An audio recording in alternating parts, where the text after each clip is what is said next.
तीन दो एक चालू। President, can I ask a respectful question? Why are you doing this?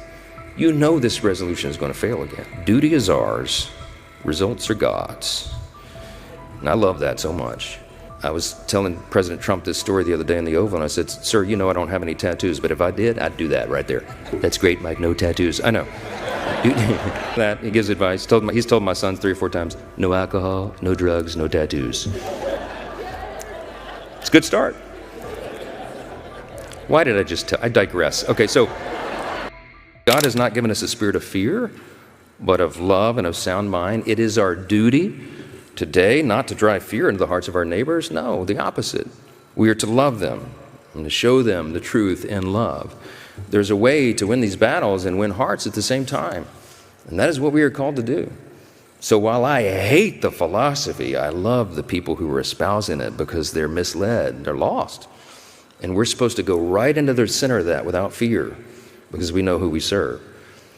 If I was taking you on that tour of the Capitol, I would also, after we went through the House chamber, I'd walk you back towards the rotunda, which is the Capitol dome is one of the most recognized symbols in all the world because everybody knows that because it represents freedom and liberty, the great nation of the United States of America. But on the way to the rotunda, between the House chamber and the rotunda, we would walk through that section of the Capitol that's now called Statuary Hall. That used to be where Congress met from 1807 to 1857 until we outgrew it. We built the large existing chamber now. The House met in what is now Statuary Hall. And it's filled with statues. Every state, as you know, gets 2 statues to display in the Capitol, and there's statues all around.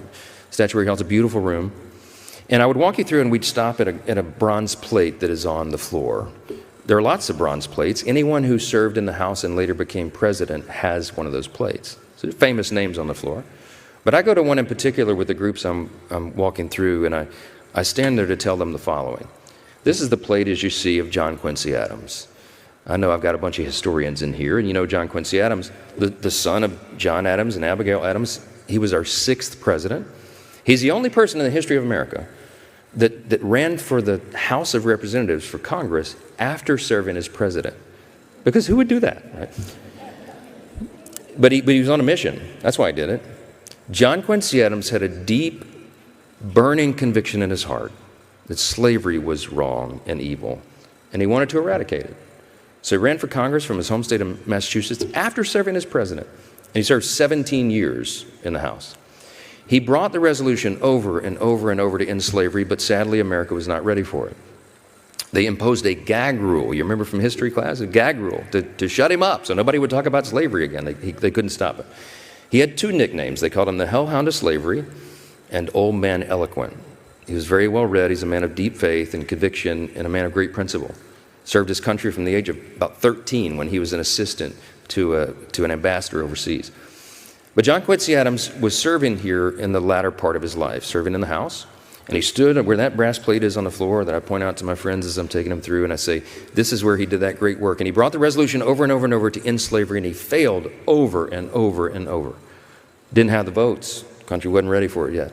On about his 14th failed attempt, a younger member of Congress went up to him on the floor, and they said, Mr. President, can I ask a respectful question? Why are you doing this? You know this resolution is going to fail again. And he looked at him without hesitation. He said, young man, duty is ours. Results are God's. And I love that so much. I was telling President Trump this story the other day in the Oval, and I said, "Sir, you know I don't have any tattoos, but if I did, I'd do that right there." "That's great, Mike, no tattoos." I know. That's one of his 3 rules. You know that. He gives advice. He's told my sons 3 or 4 times, no alcohol, no drugs, no tattoos. Okay. It's a good start. Why did I digress. Okay, so